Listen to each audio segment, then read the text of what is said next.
Hi, Rachele Evers.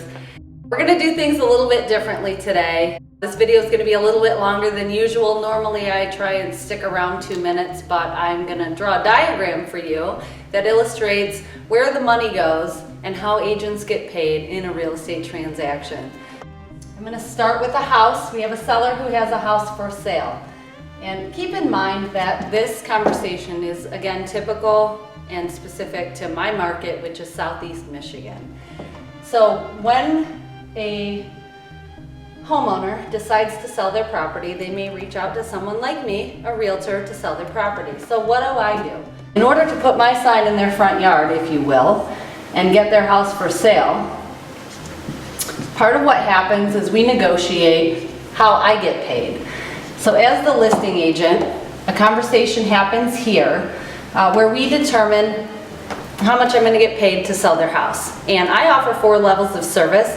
What I'm going to use for this diagram is my most common product, which is a 6% listing agreement. For the purposes of this diagram, I'm going to use a $100,000 transaction, because if I could do good math in my head, I would be selling mortgages, not real estate. I probably shouldn't say that, but it's true. So we have a $100,000 house for sale. We've negotiated a 6% commission. And what I do as a listing agent, in conjunction with a lot of other things, is offer 3% or half of my commission to other agents representing buyers. So in an effort to get this house in front of as many buyers as possible, I incentivize other agents to bring their clients, because there is no way that I could handle or be connected to all possible buyers for this property. Let's say we get a qualified buyer. Another agent brings a qualified buyer to buy the house. They are called the buyer's agent. I am the listing agent. There's more to this math, and this is the part that I think people maybe don't understand. So behind every agent works for a brokerage. So in the state of Michigan, to be an agent, your license has to be held by a broker. So there's a brokerage fee that I pay as an agent. I'm going to use a 50% split. This is the brokerage split. Please know also that this number varies by whatever the agent has negotiated with their broker. So this is a 50-50 split. Sometimes they are 60-40 in the agent's favor. Sometimes they're 70-30. Sometimes they're 90-10. So this number can vary. For the sake of this diagram, we're going to use a 50-50 split. So a $100,000 transaction at 6%, split in half would be $3,000 on one side, down to $1,500 for the agent, $1,500 for the broker.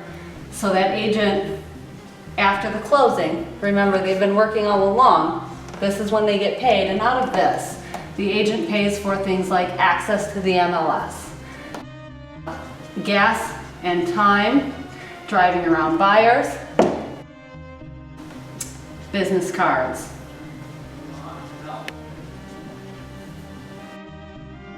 Zillow advertising, Trulia, flyers, all of the things, all of the things that an agent would have to pay for while representing a buyer, negotiating the transaction, ordering the title work. All of those costs are assumed by the agent, and I never want you to think that I'm saying this to sound like, oh, agents don't make very good money. I make excellent money, I'm good at what I do, and I love it. But the amount of money that a buyer or seller sees on their closing statement, which is our $6,000 up here that was negotiated, is in fact, at the end of the day, it works out between $800 to $1,200 per $100,000 per agent. So this is the true math in my market behind a residential real estate sale. Buyers and sellers in real estate think, okay, the seller pays the agents. And it kind of looks like that at first blush.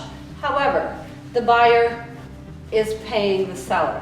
So your buyer is borrowing the $100,000 to give to the seller, who then pays the agent. So the truth is, the cost of an agent is built into the cost of the transaction and is borne by both the buyer and seller. So if you like what I'm saying, please subscribe. I hope this made sense. My little agent payment diagram. Thank you.